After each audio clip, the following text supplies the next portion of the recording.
Evening to all. Good to be here.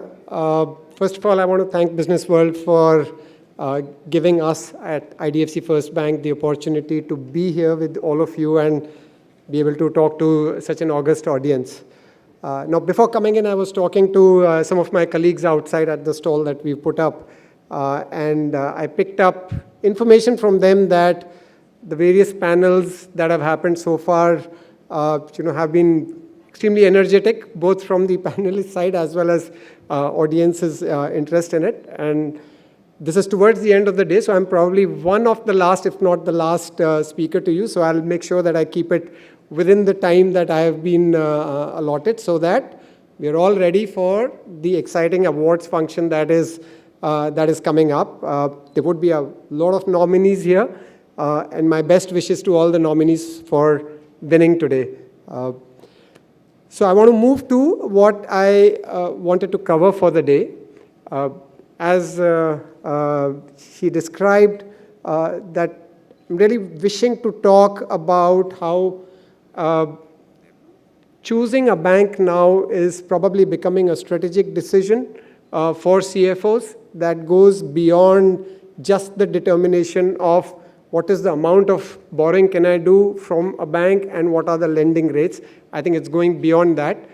I wish to put out some reasons as to why I think that it's reaching that stage.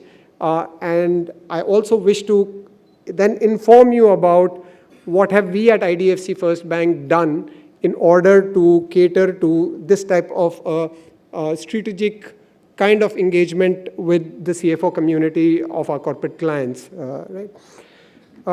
I think largely it's to do with the way a CFO role itself has evolved, at least as I see it from the various discussions that we end up getting the opportunity to meet CFOs of companies and understanding their businesses and the kind of conversations we have with the CFO community. So I want to basically reflect upon what's, in my opinion, is the evolution through which a CFO role has gone, right?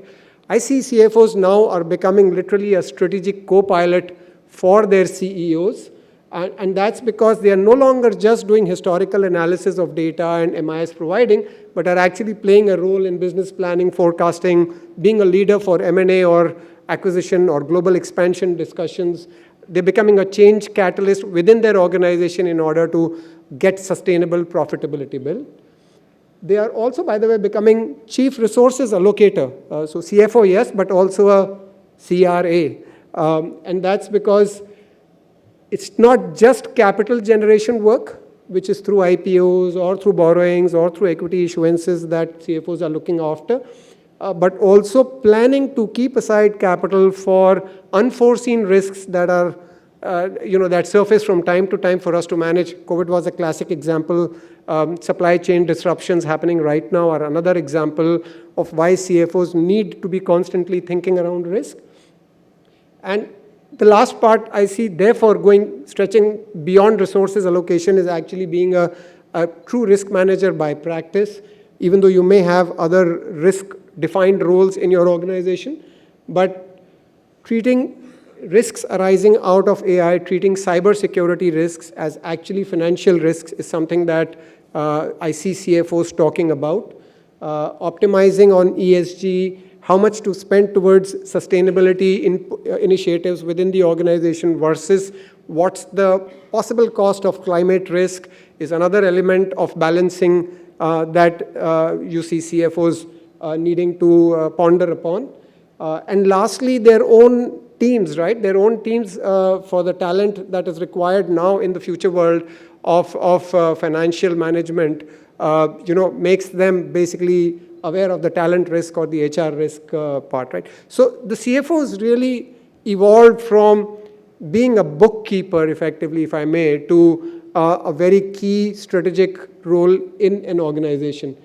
And people present in the room have been extremely successful in doing so, because that's what our core macro data in our country represents when you look at the overall corporate performance. At least when I look at how banks are very successfully lending to the corporate world without losing sleep, we look at sectors after sectors, year after year, to see if there is any sector which you could potentially put in a possible stress sector. And today, across the industries, we don't find any.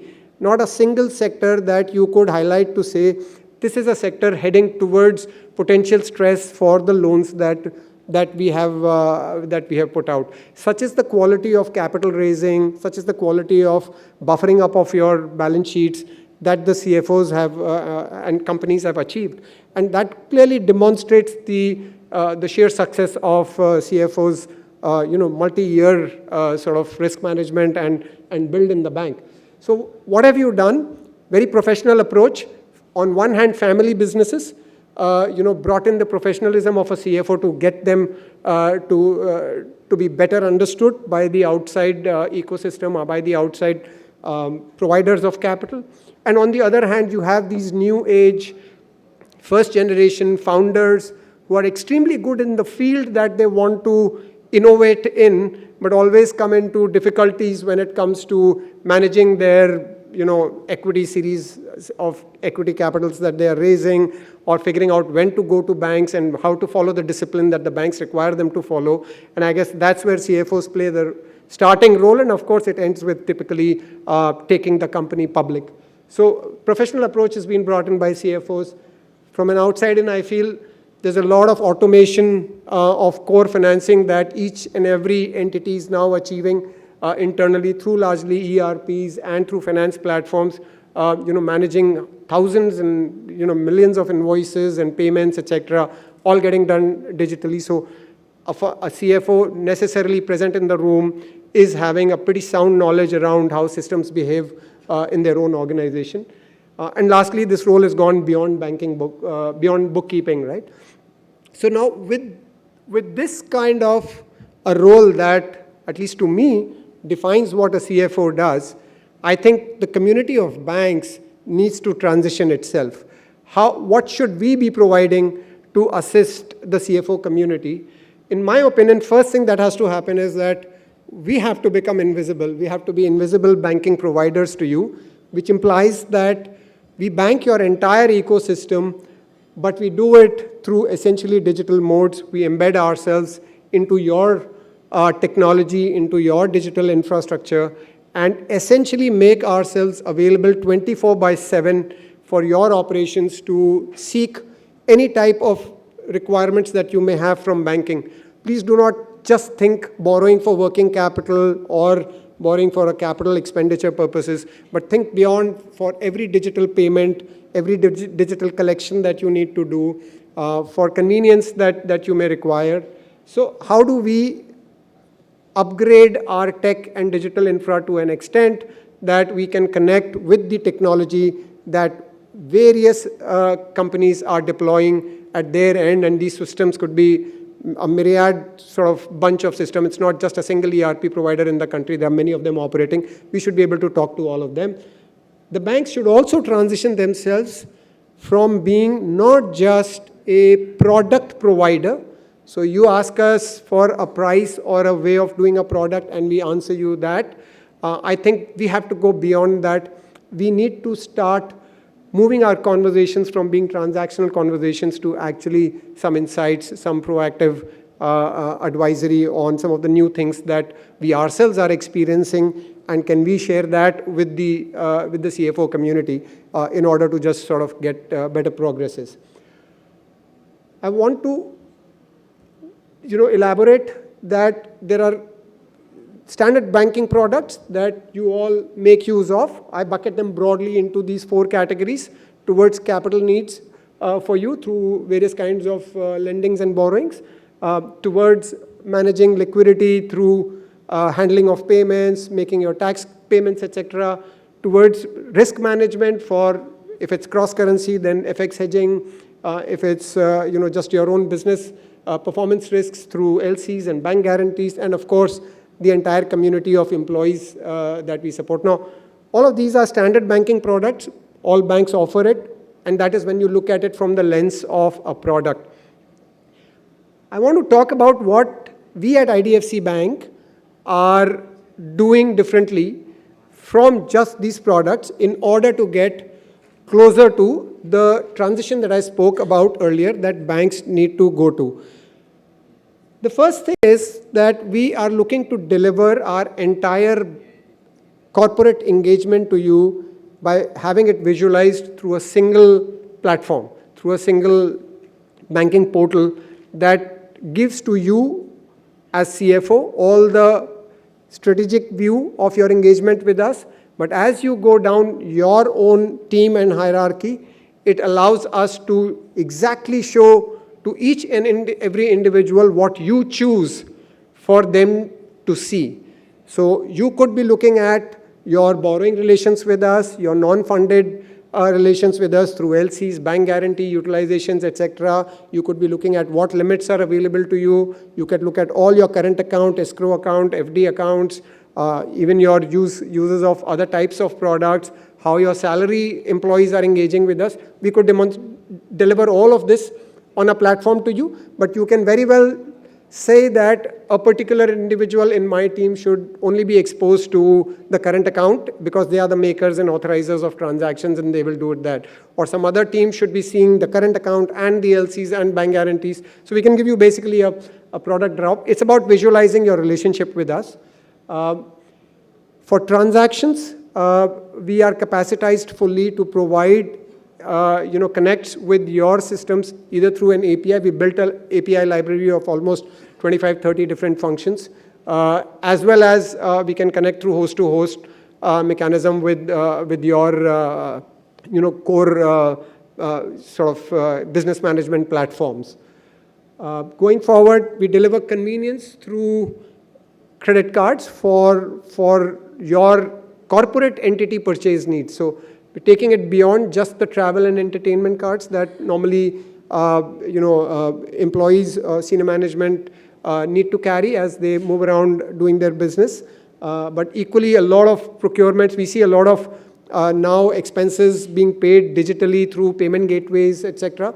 And we find that usage of this kind of a commercial procurement card is steadily increasing. And this is just a means of delivering convenience for handling your payments. We've combined all these products really. So I talked about how are we delivering these products to you through a visualization of data, through actual handling of transactions, through connects between systems, and through some convenience products.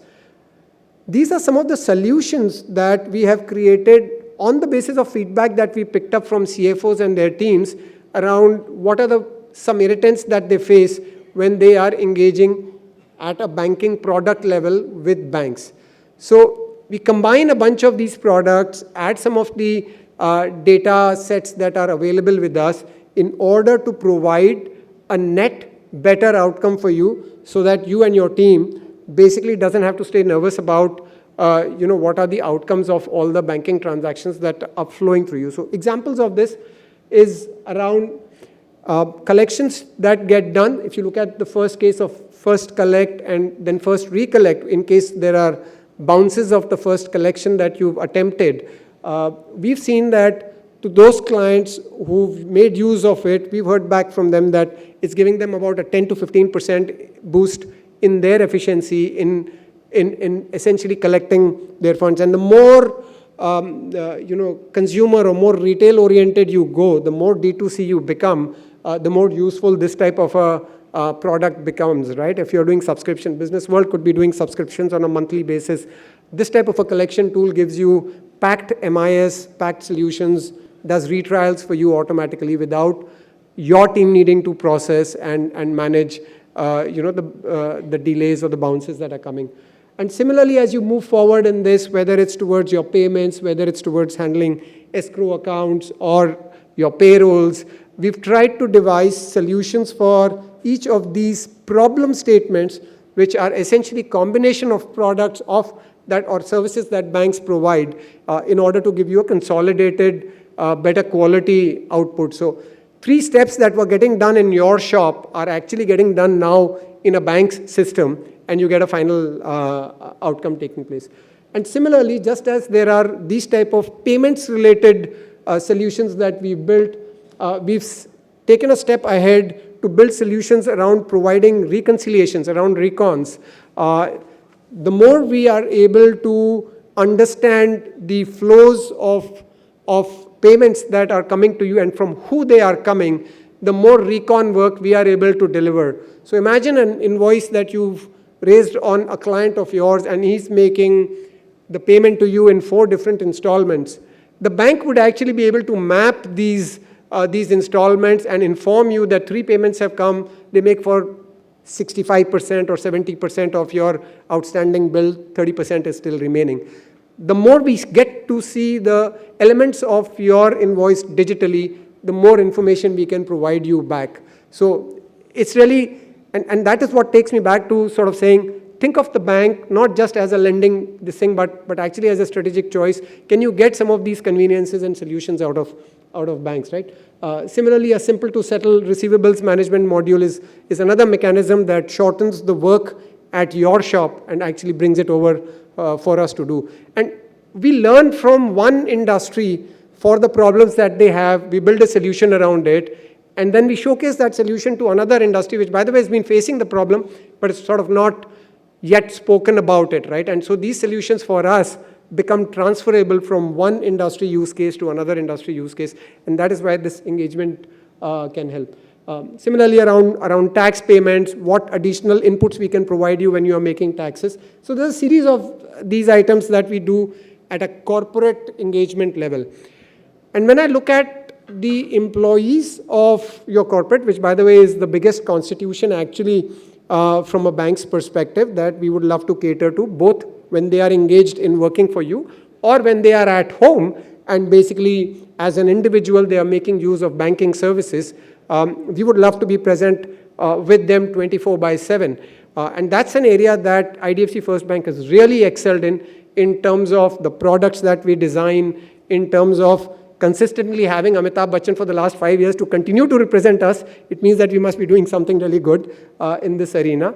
And of course, the most attractive proposition of a starting point of engagement with your employees is that if you open corporate salary accounts with us, which means the account in which you would transfer their salaries through the payroll mechanism, if that account is with us, you get a 6.5% interest rate on the savings itself, so you don't have to bother about really moving money into FDs, etc., because we're pretty much paying the FD rate right up here, and we credit that interest monthly, not quarterly. We do it monthly. We were the first bank to do it, and now we're seeing more banks come around. And then there is a plethora of basically services that we are looking to provide to the employees of your entity, in order to sort of progress them further.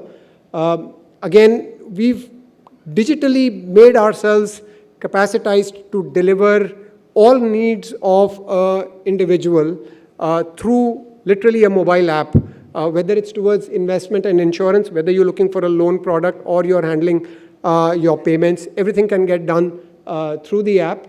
And the app has been built with conveniences, with customer engagement, and the CICX that is coming out on this app is such that you would be happy to note that there's an agency called Forrester that rates a lot of mobile apps, and in the BFSI world globally they rate apps, and we were rated the number 20th app 4 years ago.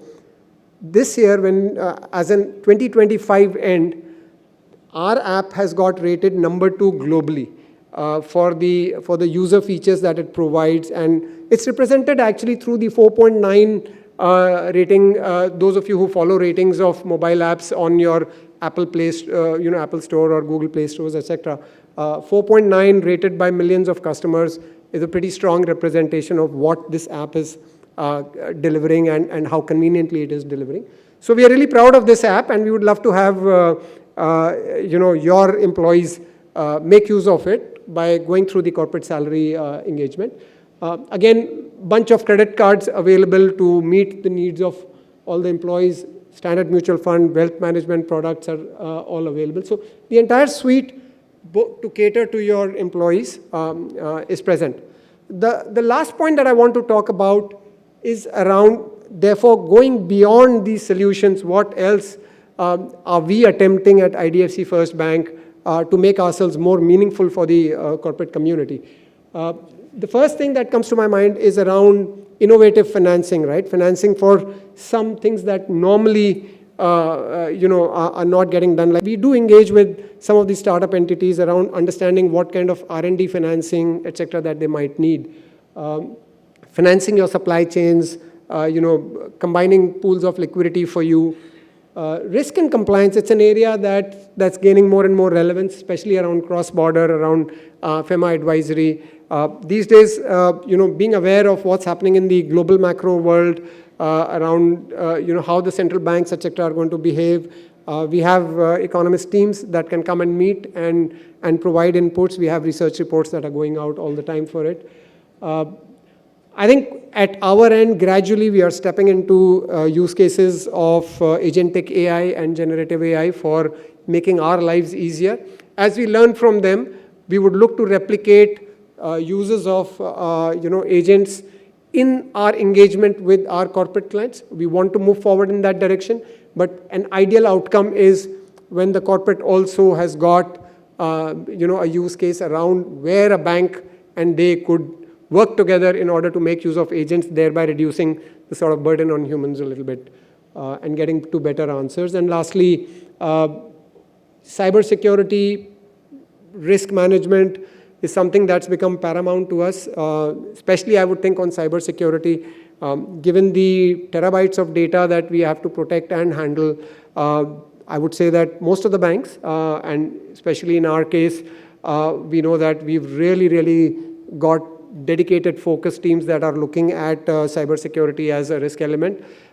If you need so, we can arrange for just a dialogue, a 1 hour, 2 hour meeting sessions with our cybersecurity guys, so that it's just an exchange of open ideas around what's happening and what's the latest trends that are being witnessed in the cybersecurity space. So really, I'm keen that at least our bank pushes towards the direction where we can become more meaningful for you and not just basis a credit appraisal loan provider. Let me shut up here. I can see that it's telling me my time is up, and I'd look forward to today's evening event, and my best wishes to all the nominees, and hope everybody enjoys the award function.